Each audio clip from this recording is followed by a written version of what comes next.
Voilà, en tout cas, prendre soin de sa peau, ça exige aussi de prendre soin de la peau de ses mains. C'est très important. Mabo ono soko zwango sala entretien te ibarake ezamabe. Alors, bienvenue dans Coloris Club 84, c'est toujours un grand plaisir hein. Ya partager na bino. Alors lelo tobe takama solo ya ba crème de main, crème pour main si vous voulez aussi.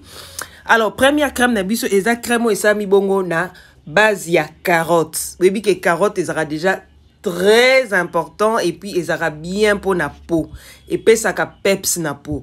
Alors ce qu'on sait la gel na op crème à main oil il y a carotte naturelle fraîche en tout cas et qu'on permettre à ce que peau na yo pomme de main na peau ya main ezala en forme ezala et garder élasticité nango ezala bien hydraté ce qu'on appelle na Quinto, en tout cas pour faire disparaître ça, même si faire disparaître en entièreté, mais ça joue un grand rôle.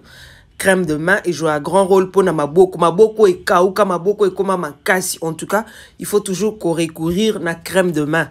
Il y a wana le to sale libongo crème ou salami na base ya carotte. Ils na glycérine, ils appellent na maille en tout cas.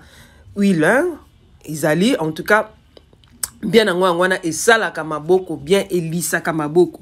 Mais avant tout, il faut toujours prendre soin d'en entretenir net au nettoyer. Au nettoyer, au sali masque, au sali gommage à ma boko, c'est très important. Alors, deuxième crème d'habitude, c'est salamina concombre. Nature fraîche. Concombre gel. Parce qu'on a gel à concombre.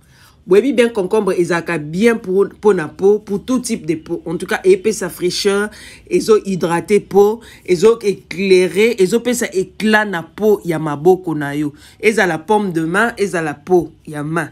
En tout cas, faut pas qu'on a toujours crème pour na hydratant, maboko et kubayo. En tout cas, il faut toujours recourir hein, na crème pour main, c'est très important. Et qu'on l'embisso maboko et qu'on pèse ça yo éclat na maboko. Voilà.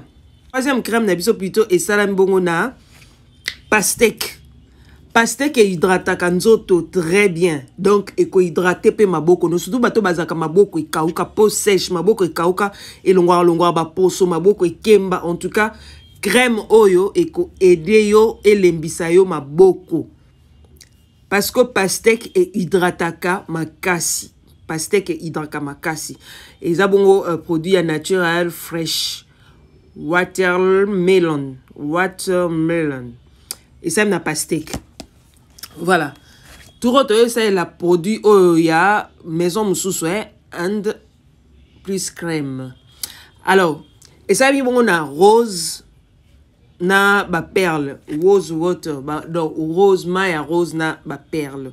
En tout cas, ils ont bien parce que éco-hydraté. Yo, oui, déjà que rose ils ont bien pour côté hydratation éco-hydraté yo éco-pesa yo maboko en tout cas faut ça la na bras les bras là il faut appliquer à part pomme des mains au matisi vraiment au poussi mwanda mbuti na ba coude tout ça là éco-aider yo éco-hydraté éco-pesa yo peps attention musu petelisaka éclaircisaka et pesi tan nabite que au côté là au coma le quoi muto amundele sonde non et pesa ka moi teinture moko ya bien na maboko. Alors pour finir to yo sale la oyo et salami bongo na ba plante hein il y a lavande webi lavande ezaka bien pour na peau. Alors soko pakola maboko en tout cas ekotelisa yo ekolongolo ba tache muso ezaka na maboko hein ba tache kota ba kinto pe même si ekolongola kinto à 100% mais eko nettoyer yo et permettre que éclat et à maboko.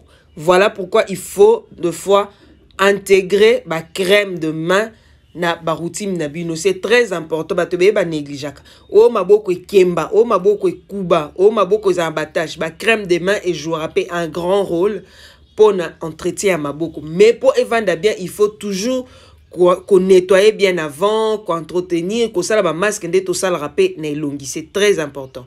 Voilà tout ce qu'il y a. À la prochaine. Bye.